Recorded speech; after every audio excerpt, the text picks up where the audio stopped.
As we reported earlier, the Supreme Court handed down a ruling Wednesday weakening the Voting Rights Act. The case was about a Louisiana congressional map that added a second majority black district to the state. The map was in response to a 2022 redistricting that consisted of 5 majority white districts and only 1 majority black, despite nearly a third of Louisiana's population being black. In a 6-3 decision, the court said the new map constituted racial gerrymandering. CBS News legal contributor and Loyola Law School professor Jessica Levinson joins me now. Can you explain to us the difference between political and racial gerrymandering in this case and why that impacted the court's decision? This is such an important question. And so the difference is, are you drawing lines to try and keep and maintain political power? That would be viewed as a political gerrymander. And what the court said a number of years ago is that it's essentially off limits when it comes to challenges that map lines amount to a political gerrymander. They say that's up to the political branches. Let them sort it out. But it has been different when it comes to so-called racial gerrymandering, where you draw district lines potentially to either have the intent or effect of diluting voting power on the basis of race.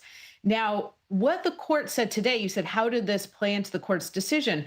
The court essentially said that when Louisiana redrew their district lines to try and comply with Section 2 of the Voting Rights Act, that it considered race too much, that when it created that second majority-minority district, that race was a predominant factor, and that is a problem because under the 14th Amendment Equal Protection Clause, you can't consider race too much. That's why the bottom line here is that Louisiana's second map amounted to an unconstitutional racial gerrymander. What that really means in plain English is that that second map violated the Equal Protection Clause because you took race into account too much. Did this result surprise you, and what was the argument by the dissenting justices? So I get to say it didn't surprise me for a couple of reasons. One is that, as we've talked about, the court has actually weakened, in my view, the protections of the Voting Rights Act or the application of the Voting Rights Act for years now. This has been happening for over a decade. The other is that the court has also consistently said we shouldn't take race into account in a variety of different areas. And one of those, for instance, is affirmative action. Here today, we see when it comes to drawing district lines, the court is also saying, don't take race into account to this extent. The other reason that this isn't a surprise is that, frankly, the court actually changed the question that was presented in this case. It heard this case last term, and then it asked for re-argument on the issue that the court decided today. So the court really gave us a ton of tea leaves, and they left a lot of breadcrumbs. And I don't think this is going to be a surprise. In answer to your final question about the dissent said that this is a misreading of Section 2 of the Voting Rights Act that says you have to look not just at the effects of lines, not just at the intent of lines, but also the effect, and that this essentially means it'll be almost impossible to bring a claim of racial gerrymandering under that other part of the Voting Rights Act, Section 2. Jessica Levinson, thank you. CBS News election law expert and contributor David Becker joins me now. What does this change in Louisiana?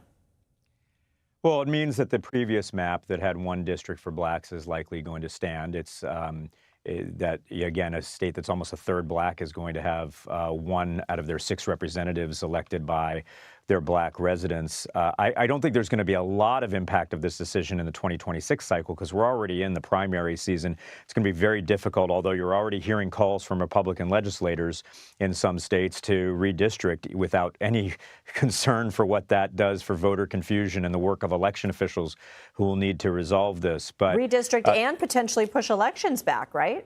Well, I mean, the primary elections, they can't push the general election back, and so that creates a real problem. I mean, frankly, Florida is already on the edge of being too late, given how late they're redistricting, but their primary is not until August. States like Georgia, states like Alabama, those states have primaries that are happening in May. Georgians are literally voting in their primary under districts where candidates have already qualified, where the races are already on the ballots that are already printed. So that's going to be very difficult. I hope politicians don't try to rush this. But Jessica is also quite right. I mean, this is going to have a long-standing impact on the ability of minority voters to have representation where their votes are diluted. It's going to be virtually impossible. I think Justice Kagan is likely right, unfortunately, that for minority voters to be able to demonstrate that districts that were drawn to keep them out of power were done so for racial reasons, which really puts at risk the whole intent behind that 14th and 15th Amendment protections, which were enacted after Reconstruction to give minority voters power. All right, David Becker, this is not the end, so we will be calling upon you again. Thank you. CBS News' chief legal correspondent Jan Crawford spoke to Louisiana Attorney General Liz Murrill about today's ruling and its impacts. I don't think it guts the Voting Rights Act, not at all. In fact, I think it harmonizes the statute with the Constitution. And we said from the beginning, when we drew our original map after the census in 2020, that we couldn't draw a second majority-minority map without racial gerrymandering, that you couldn't do it without race predominating. Joining me now is Louisiana Democratic Congressman Troy Carter. Congressman, thank you for being here. You had said in an earlier press conference with the Congressional Black Caucus, this tips the scales. Can you elaborate? Well, yes, it's a devastating blow to our democracy, to our very principle of having fair elections. When you gut, and I know the Attorney General said it wasn't gutting, but it was. When you give a preference and protection for partisan gerrymandering, but on the other hand, you make it next to impossible to defend racial discrimination in gerrymandering, you put your thumb on the scale either way.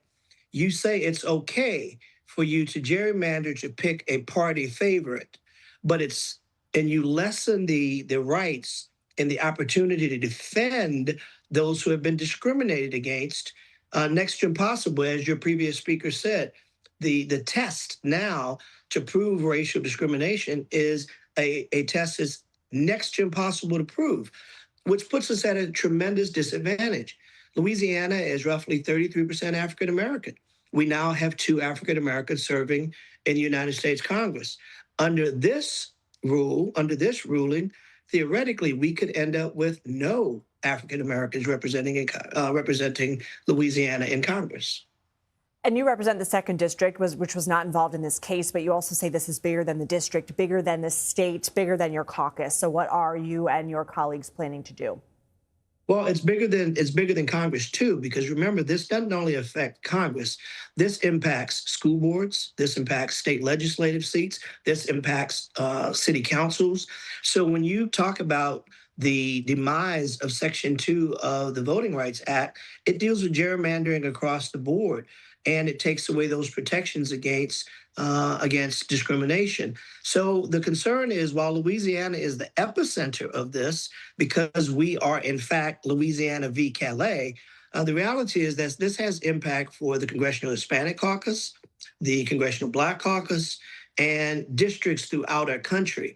It's a major, major blow to our Voting Rights Act. Congressman Troy Carter, thank you for your time.